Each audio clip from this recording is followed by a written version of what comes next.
आज का हमारा टॉपिक है परासरण तथा परासरण दाब।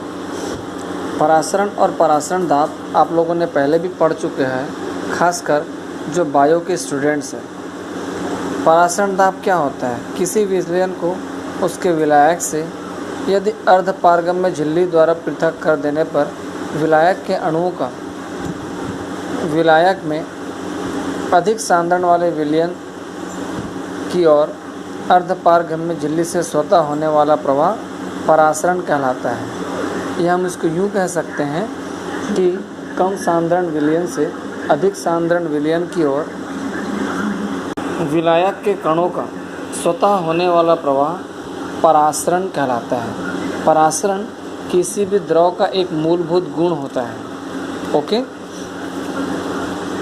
जिस प्रकार से परासरण होता है जस्ट उसका अपोजिट परासरण दाब होता है। परासरण दाब क्या है? जिस प्रकार हम देखते हैं कि एक विलयन में अर्धपारगम्य झिल्ली के थ्रू कम सांद्रण से अधिक सांद्रण की ओर विलायक के कण स्वतः गति करते हैं, किंतु यदि हम विलयन पर बाहर से एक दाब आरोपित करें तो विलायक के कणों का स्वतः कम सांद्रण से अधिक सांद्रण की ओर होने वाला गति रुक जाता है, तो लगाए गए इस दाब को हम परासरण दाब कहते हैं।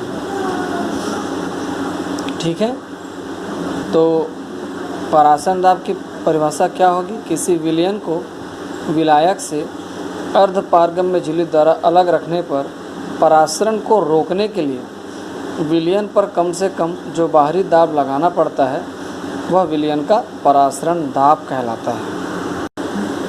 अगला विषय है इसी परासरण से रिलेटेड समपरासरी विलयन। अभी हम लोगों ने परासरण दाब के बारे में परिभाषा सुना। परासरण दाब क्या चीज़ है? किसी विलयन पर एक ऐसा दाब डालें कि अर्धपारगम्य झिल्ली द्वारा विलायक के कणों का स्वतः होने वाला गति रुक जाता है, तो उस दाब को हम परासरण दाब कहते हैं। अगर आपके पास दो विलयन हैं, एक A और एक B, अगर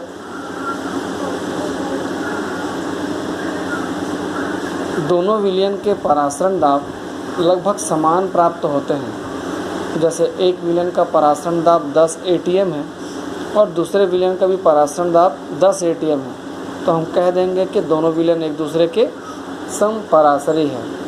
तो वे विलयन जिनके परासरण दाब समान होते हैं समपरासरी विलयन कहलाते हैं। किंतु यदि दो विलयन में से एक विलयन का परासरण दाब अगर कम है तो उसे हाइपोटोनिक विलयन, और जिस विलयन का परासरण दाब ज़्यादा है उसे हाइपरटोनिक विलयन कहते हैं। तो दो विलयन जिनके परासरण दाब समान होते हैं समपरासरी विलयन कहलाते हैं, किंतु जब दो विलयन में एक विलयन का परासरण दाब ज़्यादा होता है तो वह हाइपरटोनिक अतिपरासरी, और कम वाले विलयन को हाइपोटोनिक या अल्पपरासरी विलयन कहते हैं। ठीक है, समपरासरी विलयन से संबंधित कुछ आंकिक प्रश्न भी इस अध्याय से पूछे जाते हैं। जैसे यहाँ पर एक प्रश्न दिया हुआ है, उस विलयन का सांद्रण, उस सुक्रोज विलयन का सांद्रण मतलब मात्रा ज्ञात कीजिए जो 6 ग्राम प्रति लीटर सांद्रण वाले यूरिया विलयन के समपरासरी है। मतलब हमको दिया है कि दो अलग अलग विलयन हैं, एक यूरिया का विलयन और एक सुक्रोज का, और दोनों विलयन आपस में समपरासरी हैं। ध्यान दें, जब भी दो विलयन समपरासरी होंगे तो उनकी सांद्रता आपस में बराबर होती है। सांद्रता मतलब उनके मोलों की संख्या, और मोल बराबर होता है भार बटे अणुभार। मतलब एक विलयन का भार बटे अणुभार दूसरे विलयन में विलय का भार बटे अणुभार।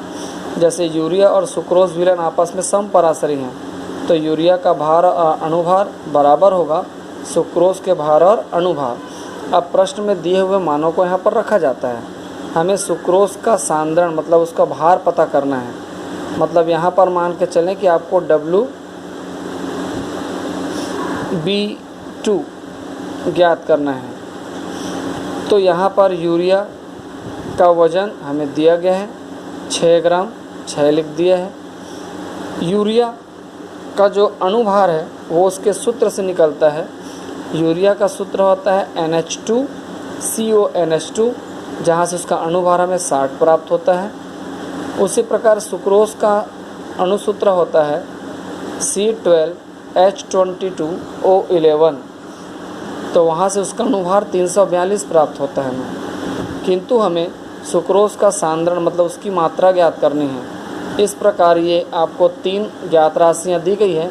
पक्षांतर करके यहाँ से WB2 का मान निकाल सकते हैं, जो आपको दिखाई दे रहे हैं 34.2 ग्राम प्राप्त हुआ। इस प्रकार सुक्रोज विलयन का सांद्रण 34.2 ग्राम प्रति लीटर प्राप्त होता है।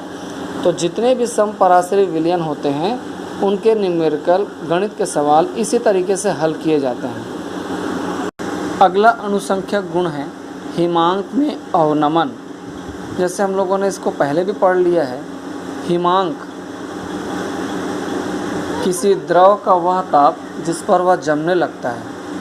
जैसे पानी का हिमांक 0 डिग्री सेंटीग्रेड होता है। ठीक उसी प्रकार से अगला टॉपिक हमें पढ़ना है हिमांक में अवनमन। हिमांक में अवनमन का मतलब होता है हिमांक में कमी। आप देख सकते हैं कि अगर मान लो कोई शुद्ध विलायक है जैसे जल, और अगर उस जल का हिमांक 0 डिग्री सेंटीग्रेड है, ठीक है, तो उस 0 डिग्री सेंटीग्रेड वाले जल को में यदि थोड़ा सा नमक मतलब अवाष्पशील विलेय मिला दें तो उस स्थिति में बनने वाले नमक का विलयन का हिमांक शुद्ध पानी के तुलना में कम हो जाता है। कहने का तात्पर्य ये है कि जल का हिमांक नमक मिलाने से कम हो जाता है। इसे हिमांक में अवनमन कहते हैं। हिमांक में अवनमन को ΔTF से शो करते हैं, जो बराबर होता है T0F माइनस TF। T0F शुद्ध विलायक का हिमांक होता है और TF विलयन का हिमांक होता है। तो शुद्ध विलायक के हिमांक से विलयन के हिमांक को अगर घटा दें तो हिमांक में अवनमन प्राप्त होता है।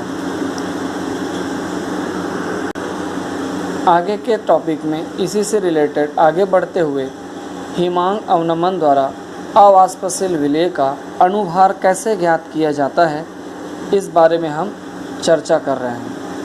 तो हिमांक में अवनमन के द्वारा अवाष्पशील विलेय का अनुभार कैसे ज्ञात करते हैं, उसके लिए हमें समझना पड़ेगा कि हिमांक में अवनमन दरअसल किस पर निर्भर करता है। हिमांक में कमी, अगर कोई विलायक है और उस विलायक में अगर विलेय की मात्रा को मिला दें तो हमको भी पता है कि हिमांक कम हो जाता है। यदि विलायक में विलेय की और मात्रा को बढ़ा दें तो हिमांक में अवनमन का मान और बढ़ने लगता है। कहने का मतलब यह है कि हिमांक में अवनमन विलायक में मिलाए गए विलेय की मात्रा पर निर्भर करता है। विलायक में विलेय की मात्रा को मोललता कहते हैं, जहाँ से हमें पता चलता है कि ΔTF मतलब हिमांक में अवनमन समानुपाती होता है मोललता के। समानुपाती का चिन्ह हटाते हैं, एक स्थिरांक आता है जिसे मोलल हिमांक अवनमन स्थिरांक कहते हैं। मोललता, अगर आप सांद्रता ज्ञात करने की इकाइयों में मोललता के पास जाएंगे तो आपको पता चलेगा कि मोललता की वैल्यू होती है पर्टिकुलर मोललता की वैल्यू होती है विलेय का भार गुणित 1000 बटे विलेय का अणुभार गुणित विलायक का भार। इस मान को रखने पर m के जगह में तो ΔTF = KF और पूरी मोललता की राशि मिलेगी। यहाँ से हमें अवाष्पशील विलेय का अणुभार ज्ञात करना है, तो उसे एक साइड रखकर बाकी को पक्षांतर कर देंगे। तो इस प्रकार हमें अवाष्पशील विलेय का अणुभार मिल जाएगा हिमांक में अवनमन की सहायता से। ठीक है।